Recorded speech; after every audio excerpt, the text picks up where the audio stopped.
Screw! Don't glue!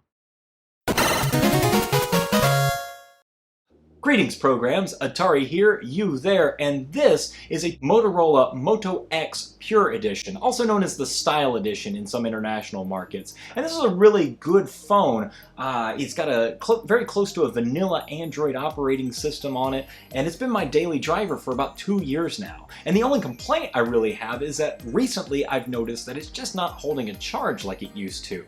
So, instead of buying a new phone, which frankly I can't really afford to do because I'm not making that mad YouTube cash yet, hashtag adpocalypse, hashtag subscribe now.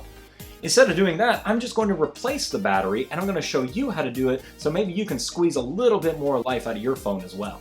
The first thing to do, obviously, is remove this case. This is the Automaton 2-piece hard case, and I actually kind of like it.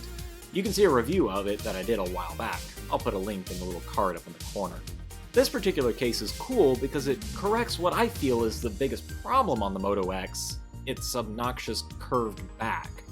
If it didn't have that curved back, I think it would be a much better phone overall, but somebody was trying to go for some unique design that didn't really take off, and it's an older phone, so yeah, well, whatever. Now to pull out the Qi wireless charging adapter.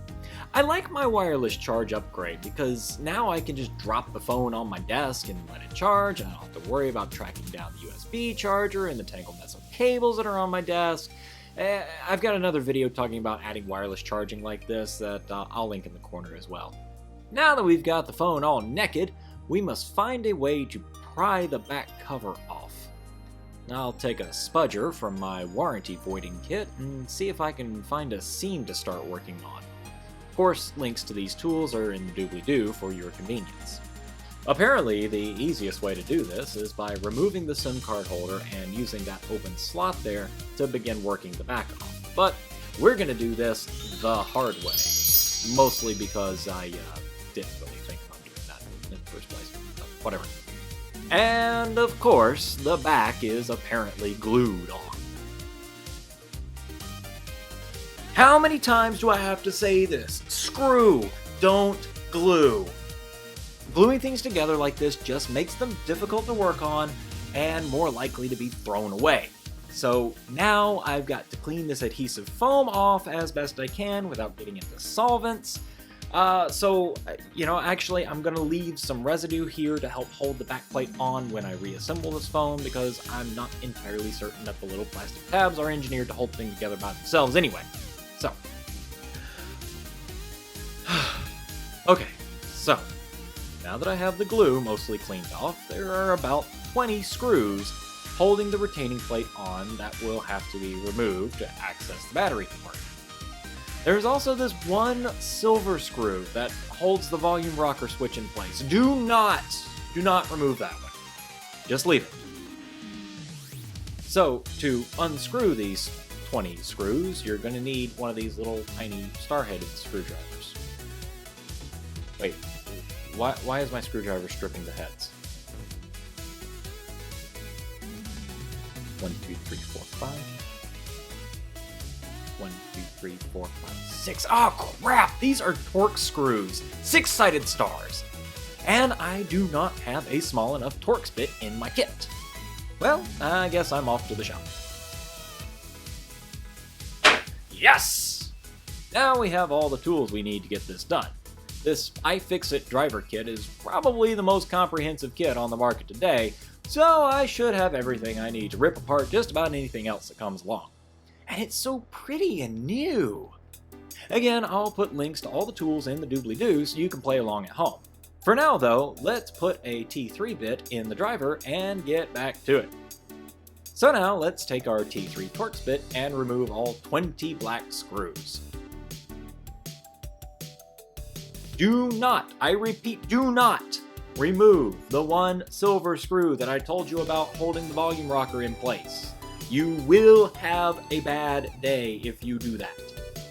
Don't be that guy. Once you have all 20 black screws removed, you can take a small flathead screwdriver and pull back the tabs holding the retaining plate in place to separate it from the screen assembly and access the battery.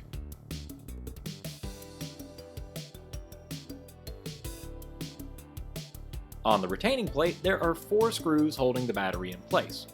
Remove these screws with the T3 driver as well. Now, of course, 4 screws just couldn't be trusted holding the battery in place, so they glued this section together as well. You're gonna have to carefully, very carefully,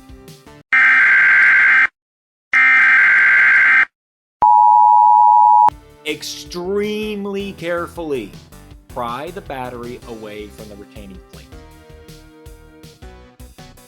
Oh yeah, and there's some ribbon cables also glued to the battery, so you're going to need to carefully separate those from the battery as well.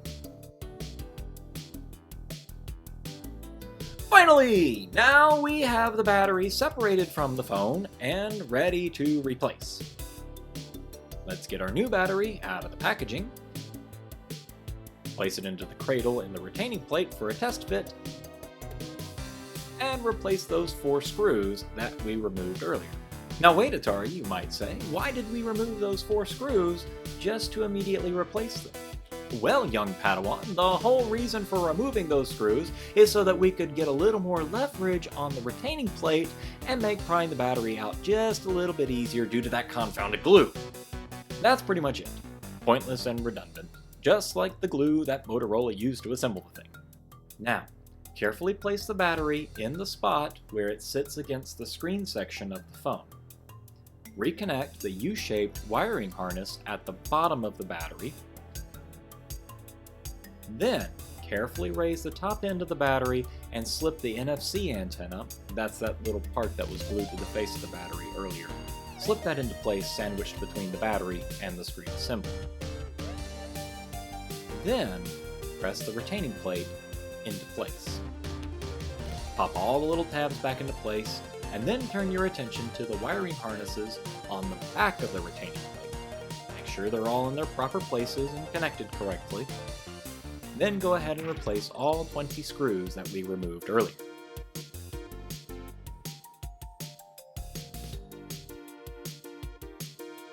Press the back plate into place, and then we'll just turn her on and make sure everything works. Disco! If you found this video helpful, by all means, hit the like button down there. And if you want to see more how-tos and tech teardowns and other adventitious geekery like this, be sure to hit the subscribe button as well. I do live streams on every Thursday and on Saturdays, so hit the bell notification icon so you don't miss anything. My name is Atari, I appreciate you watching, and until next time, tally-ho, y'all.